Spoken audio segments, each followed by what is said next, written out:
Narito na naman ang mainit na balita mula sa mundo ng politika. Isang matinding pasabog ang nilantad ni dating Senador Panfilo Ping Lacson matapos nitong isa publiko ang di umano'y CCTV footage ng isang lihim na transaksyon ni na House Speaker Martin Tambalos Los Romualdez at ng mga diskaya. Ayon sa ulat, ang video ay nagpapakita ng isang madilim at kahina-hinalang pagpupulong na naganap sa isang pribadong lugar sa Makati, kung saan makikita umano ang palitan ng dokumento at sobra na nagdulot ng matinding espekulasyon online. Sa isang press conference, ginit ni Lacson na panahon na upang mabunyag ang mga aniya itinatagong katotohanan sa likod ng mga kontrobersyal na proyekto ng pamahalaan. Sinabi niyang ang mga CCTV clip ay nakuha mula sa isang concerned citizen na hindi na makatiis sa umano'y katiwaliang nagaganap. Hindi pa malinaw kung anong uri ng kasunduan ng tinukoy sa video, ngunit mabilis itong nag-viral at umani ng samot-saring reaksyon mula sa publiko. Mariing itinanggi ng kampo ni Speaker Romualdez sa mga paratang at sinabing malisosyo at peke ang nasabing footage. Ayon sa kanilang pahayag, ito ay isang desperadong hakbang para sirain ang reputasyon ng speaker bago ang nalalapit na mga deliberasyon sa Kongreso. Sa panig naman ni Diskaya ay ginit nitong pawang business meeting lamang ang naganap at walang anumang iligal na transaksyon. Samantala, nananawagan si Lacson na magsagawa ng isang malayang investigasyon upang patotohanan ang nilalaman ng video at mailantad ang tunay na nangyari. Patuloy namang hinihintay ng taong bayan ng mga susunod na hakbang ng mga kinauukulan, habang ang CCTV footage ay patuloy na pinagpepestahan at binubusisi sa social media. Ang tanong ng marami ngayon, ito ba ay simula ng isang mas malawak na iskandalo o isa lamang sa mga intriga ng politika? At yan nga ang mga balitang ating pagkakatutukan, at kung bago ka pa lamang sa aking channel ay huwag kakalimutang mag-like, share and subscribe para updated ka sa mga bagong balita dito sa Tatak Pinas.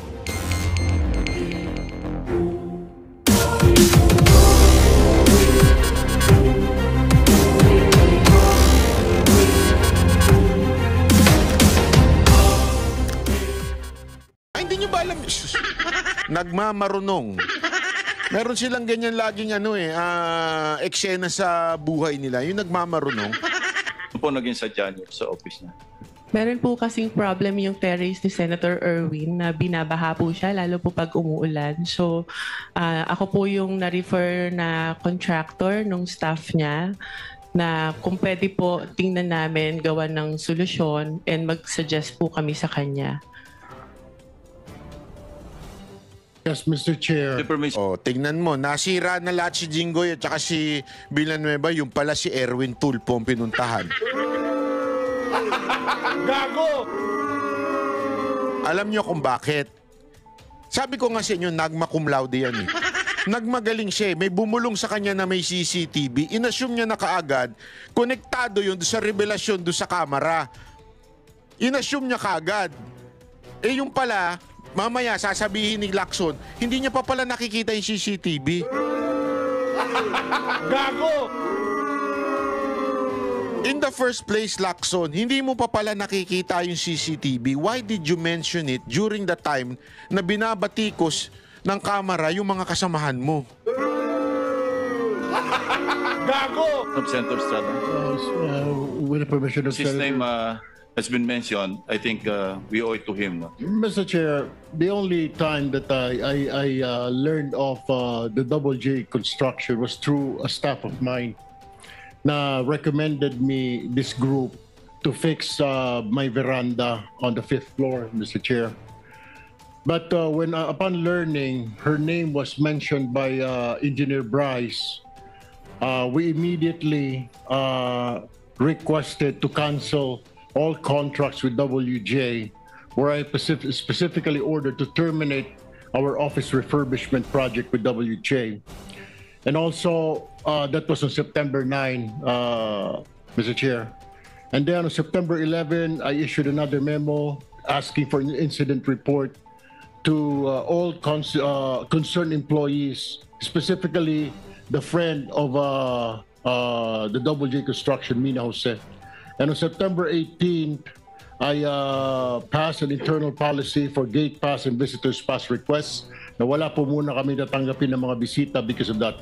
Mr. Chair, this representation is willing to submit all the documents. The memo stated dated September 9, memo September 11, memo September 18, and of course the drawing submitted by Ms. Mina Jose for the refurbishment of my veranda on the 5th floor.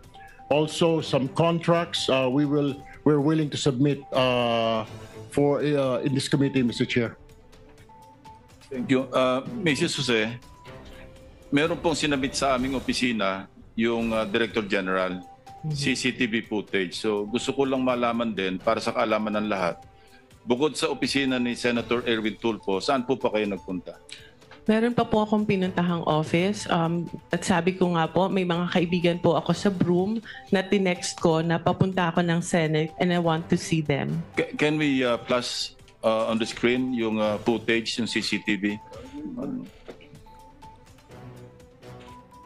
Pinawin mo yung broom. Ano yung broom?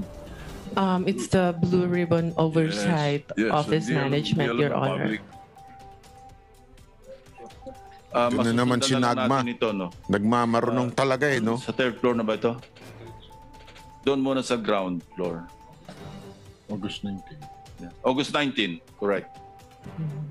Sige po, habang tinitingnan nyo, kayo na yung magkwento kung ano yung flow ng events nung kayo dumalaw dito. Anong Okay, oras? so from Okay. the lobby po, nagsabi po ako na I have a permit to enter the Senate, and then tinanong po yung pangalan ko, hinanap po nila sa computer, and then nung na-confirm po nila, sabi nila, umakyat ka na sa second floor, doon ka mag-register. So pag akyat po, nakikita nyo po, meron pong separate na bag and body scanner where yung mga guests po dapat mag-pass through muna doon. After po noon, pupunta po sa logbook area, ilalag nyo po yung pangalan nyo, yung phone number nyo, taga saan kayo, and kung saang office kayo pupunta. And hitingnan po kami ng ID to verify kung kami po talaga yung nasa list. And that's what I did, Your Honors. Ito po, sa yan na yung pumunta kayo sa Broome, di ba? Yes Sige, po. sige, tuloy nyo lang. Yeah, so dahil nga po nakita ko na yung elevator is cramped and dalawa lang po yung para sa mga senators, isa lang po yung sa guests, and natatakot ako na pumasok sa cramped elevator because I don't have my mask. I took the stairs po. And dumaan po ako kay Beng. Inuna ko po muna siya dahil sa totoo lang po, nakiusap po ako sa kanyang mag-prepare or mag-print ng sample proposal na i-attempt ko po sanang i-present kay Senator Erwin. So dumaan po ako doon briefly. Nagpicture pa nga po kami, and I texted my other friend sa Broome who was at that time in the session hall to tell her na, hey, nandito na ako. So after po noon, umakyat na ako dahil nagagalit na po sa akin yung staff ni Senator. Bakit daw po ang tagal ko? Sandali lang daw po si Senator para explain sa akin kung ano yung gusto niyang gawin. So umakyat na po ako sa office ni Senator Erwin Tulfo. Mr. Chair, may I also add that we'll be submitting a screenshot of the text message between my staff and Ms. Mina Jose. Where was she during that time? Dahil doon po sa text message, sinabi niya dumaan pa sa Broome. At meron din po akong letter sa staff ko asking her bakit dumaan sa Broome. Parang ginamit po yung aming opisina na makapasyal siya sa Broome, wala naman po sa agenda. Hindi rin po niya minensyon na may kilala po siya dito sa Senate, dyan sa Broome, sa Blue Ribbon. So, in other words, Mr. Chair, para nagamit po yung opisina ko para dumaan po siya sa Broome kung ano man yung kanyang business doon, Mr. Chair. My apologies, Your Honor, if that appeared that way. It was just my intention to see my friends, especially when I heard that Beng has Siyempre, magagalit si Erwin nun. Oh. is suffering from cancer, and I haven't seen her in a long time. So I thought it was an opportunity for me to also visit her. Mr. Chair, the question is, you should have told us na may kaibigan ka under investigation. My staff even asked me, Mr. Galit na Chair, if galit. you would remember and you lied. Galit na galit. Sinabi namin, baka ikaw sabit ka dito sa flood control. Wala po kami, hindi po kami sabit dyan. Ang mga project ko, 30 million. Do you remember that? You were asked, Ms. Jose. Yes, Your Honor, because I am of honest belief na wala po talaga kami. You were not din. Bakit nababanggit ang pangalan mo dito ngayon? Eh meron ka palang kinalaman dyan sa mga proyekto sa Bulacan na yan. Oh, Why nako. didn't you tell us straight Nako, up? galit na galit na. Eh, had you Oh, thought- nadamay tuloy siya. Oh, galit na galit na. Gago! Galit na galit na yung senador, oh. Kasi naman, ba't mo nang binanggit yung pangalan? Ikaw talaga, oo. Das na meron kang sabit sa mga project sa Bulacan, we wouldn't have let you step in the Senate. Nako! Mr. Se. Your Honor, prior to the text message that was shared by Bryce, nagulat po talaga ako dahil wala po kaming pinasukang project. We never joined any bidding. We never... Ayun, tama naman eh. Nakikita nyo dito yung picture? Ha? Sinasabi ni Erwin, kasangkot ka pala eh. Kasi tinanong daw muna. Kasi, tandaan ninyo ha, bago lang yan, nangyari yung CCTV na yan. Kasi kakaupo lang senador ni Erwin eh. At issue na yung flood control. So tama si Erwin na tinanong niya. Tinanong niya itong babae, sandali, bago kita kunin, naaayos itong opisina ko. And ako, personally, alam ko. Kasi may nagsabi sa akin na talagang under renovation yung opisina ni Erwin. So, sabi ni Erwin, tinanong niya daw tong babae na ito. Shh, meron ka bang ganito? Ang sagot ni babae, wala. Malinis ang record ko. Tanungin kita, kung may utak ka, ha? Kung may utak ka, kung ikaw alam mo sabit ka, kung alam mo may problema ka, pupunta ka pa ba sa Senado para ipipresenta mo yung sarili mong gumawa ng proyekto dyan? Di ba hindi? Kasi common sense. Alam mo nang may sabit ka, alam mo nang meron kang problema, alam mong may ginawa kang katarantaduhan, ang pinakagagawin mo, pupunta ka ng Amerika at magde-declare ka na may sakit. Tama, mali? Iiwas ka na. Hindi ka pupunta sa Senado para humarap. So tama rin yung sagot ni babae. Na sinasabi niya, sandali, wala talaga akong alam. Kaya nga nagulat ako nung sinabi ni Bryce Hernandez na kasangkot pala ako. Alam mo, itong si Bryce Hernandez, papatunayan natin na sobrang sinungaling talaga. Sobra-sobra sagad sa buto ang kasinungalingan nitong animal na to. Sobra. O, ituloy natin to. Mr. Submitted Chair. any documents? Hindi nga po Mr. Chair. Sinasabi para lumalabas na isa ka sa conduit, isa ka sa mga sabit na nagdala ng pera, something to that effect. Hindi ko naman sinasabi na kasama ka sa proyekto, pero sabit ka sa problema sa flood control. You should have told us. You should have informed my staff na pumunta ka rito. Galit na galit to. dadaan po. Gustong manakit to. Andali. Ikaw naman kita mo na nga pinagsinungalingan yung Ali. Ididiin mo pa sinungaling na nga si Bryce Una ako, how hard is that to say? Pakisabi kay Senator, dadaanan ko muna yung kaibigan ko sa Broome na may sakit na cancer. Why didn't you do that, Ms. Jose, Mr. Chair? Your Honor, I don't think Senator Erwin is privy to the conversation with the staff Yes, to whom I have mentioned before. Senator This- Erwin, please no. I think si Bryce was the one who made that assertion, Yes, Your Honor. implying Tinan mo. Pati si Lacson, alam niya si Bryce ang may kay katarantaduhan Ito naman si Erwin, porkit nabanggit lang yung pangalan mo, pikon na pikong ka na. Hindi ka naman tinuturo. Ang linaw naman na sinabi ni Ateng. Masyado ka namang naging defensive.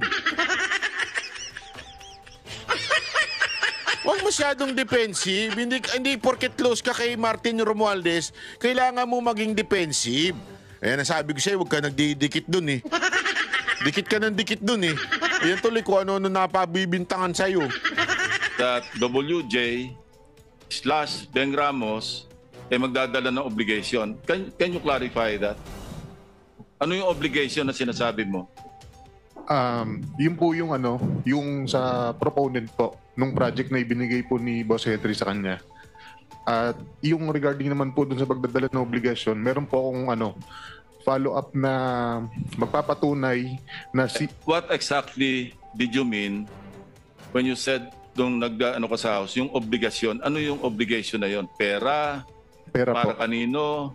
Lagay? Ano yung context ng obligation? Pera po siya para sa proponent. Ano yung sabihin? Lagay para sa proponent? Yung advance po. Opo. Advance para yung sa parang proponent? bayad po para dahil nakuha niya yung project na yun. Mrs. Jose? Your Honor, I don't know what he was talking about because the context of that message is about giving him documents for a supposed po dahil hindi natuloy na joint venture. If I may, Your Honor, in my affidavit, Wait for a while, ano? And pag sinabi mong proponent, you were directly linking Senator Jinggoy, hindi ba? As the proponent. Ay, hindi Kasi po. minention mo yung Beng Ramos na sinabi mo, stop siya ni Senator Jinggoy. Yeah. So that was the implication. Pag sinabi mong magpapadala o ipapadala yung obligation, So, alinaw niya, no? Di ba? Dito, sabi ko nga, napakasinungaling nito ni Bryce. In-implicate niya kagad na hindi niya sinabing direkta. Kasi gusto niyang makalusot doon sa yung palusutan ng mga may kabit. Alam mo yun? Oh, wala naman ako sinabi. Hindi, yung mga ganun ba? Pero sa totoo lang, yun din ang ibig sabihin nun. Kasi in-implicate niya na meron dinala itong babae na ito doon kay Beng Ramos. At si Beng Ramos, sinabi niya, ay staff ni Jinggoy Estrada. So, without saying directly na itong babae na ito ay magdadala ng pera dito kay Jinggoy Estrada. Kasi nga, bakit pumunta kay Jinggoy? Kasi nga, sinabi niya si Beng ay empleyado. So doon, ang linaw, without saying it, para hindi ka makaligtas ka sa batas in the future for libel or whatsoever, in-imply mo na lang. Hindi, doon sa empleyado ni Jinggoy. Alangan naman, empleyado ni Jinggoy, pero ang kumurap, ibang senador. It's really obvious kung sino yung pinatutukuyan mong tumanggap nun. Kasi empleyado ni Jinggoy, yun ang sinabi mo, which is, hindi pala empleyado ni Jinggoy. Oh. Gago! Ay nako, Bryce. Meron ka pa. May isa ka pa. Huwag ka mag-alala. May isa ka pang marami ka pang kasinungalingang dadagdag dyan. obligation sa WJ, Beng Ramos, and then nung tinanong ka, sino si Beng Ramos, staff ni Senator Jinggoy, di ba? Yes po. So yun ang in-imply mo na yung obligation na sinasabi mong para sa proponent para kay Senator Jinggoy. Hindi po, Your Honor. Ano yun? Sino yung proponent ngayon? Ibang project po yung hindi po galing kay pinagdugtong mo Senator kasi Jinggoy. Anyway, sige, please continue, Mrs. Jose. if you remember po dun sa shinare niya na text message, nagpakilala lang po ako na Mina, WJ Construction, Beng Ramos, for him to know na nakuha ko po yung number niya kay Beng Ramos. And nag-usap po kami, nagpakilala ako as contractor, nagtanong po ako sa kanya kung ano po ba yung, to have an overview kung ano po yung mga projects na meron po sa kanilang district nung sinabi niya po na siya ay taga Bulacan. So nung sinabi niya po... Ito yung thread ninyong dalawa. Sige, tuloy mo lang. Yes po. Nung sinabi niya po na mostly flood control, tinanong ko po kung ano po yung category na required nila. Ang sabi niya po, at least small A. Sabi ko po sa kanya, hindi po pala kami pwede because our flood control category is only small B. So, baka hindi na po kami tumuloy. And he suggested po na pwede pa rin naman through a joint venture agreement, which is naman po normal na kalakaran sa construction sa DPWH na if you want to participate in a project na hindi ka qualified, you can do a joint venture with a license na qualified po doon. So our agreement was that, but sa kanya po, bibigyan kita, ipapakilala kita dun sa contractor na qualified, but all the expenses, sabi niya, for the processing of the joint license agreement will be for your account. So ako naman po nag-agree, no? And yun po yung conversation namin. Nasabi ko, sige, Pero alam mo, ito may papakita ko sa inyong video bago ituloy yan. Ito. Nakita niyo? Lacson. WJ construction employees seen delivering kickbacks in Senate. Pero hindi niya pa nakikita yung CCTV dito. Pero in-imply na ni Lacson, hindi po ako nagsabi, Inquirer, ayan, inquirer.net. In-imply na ni Lacson na she was delivering kickbacks in Senate. So, Lacson, magmalinis. Kasama ka sa nag-i-imply nung una. Oh, parinig natin ito yung interview niya. Ito yung after nung, kita nyo, 7 days before. Yan po yung after magkaroon ng pagdinig sa kamera. Okay, play natin. Ay. Sabi ko na nga, unmute eh. O yan, pasok. As we speak, meron kaming video footage ng CCTV footage na dumalaw dito talaga yung WJ. Ang pangalan niya Tamina, no? Ipapatawag namin yon. Kasi tatanungin namin, although may idea kami kung saan siya nagpunta rito, kaninong opisina ang dinalaw niya, pero ipapatawag namin para malaman natin kung kanino siya nagpunta, kaninong office at sino yung kinausap niya para maliwanag whether or not staff ng Blue Ribbon yung pinuntahan o legislator yung pinuntahan, edi magpaliwanag yung kapwa senador kung siya ay napuntahan. Bakit nagpunta rito yung WJ? Papasupin ako yung yung in charge sa CCTV rito para siya yung mag-testify na actually on this date, at this time. Kung saan pumunta? Ito yung, hindi, makikita naman sa CCTV yun eh. Pero mas mainam na yung formally i-testify noong mismong operator ng CCTV kung saang opisina, kailangan yun eh. Kasi kung CCTV alone, hindi mo mapagsilita yun eh. Pero may initial info kayo, sir, kung kaninong office na Meron, senator? pero hindi validated eh. Kaya mas magandang tingnan na muna. Sir, will you be inviting Pinasecure ko na yung footage. It's a good thing that... Yeah. Ito yung problema kay Lacson eh. Yun yung nagmakaw eh. Nagmamagaling minsan eh. Na parang ang dating, after na camera, bigla siya nagsalita ng ganito na para bang sinisigundahan niya yung sinabi ng camera na si Jinggoy at saka si Villanueva, may nakakitang CCTV na nag-deliver ng kickbacks. Hindi ako nagsabi ha. Inquirer. Ayan ang linaw. Lacson. Nagpa-deliver. So ibig sabihin dyan, noong una, sumasakay ka na para madiin yung dalawa mong kasamahan. It happened last August 19. Kasi ang lifespan ng footage, 1 buwan eh. Yes. Kung inabot tayo halimbawa September 20 ngayon, Wala hindi na. na natin burado na yon.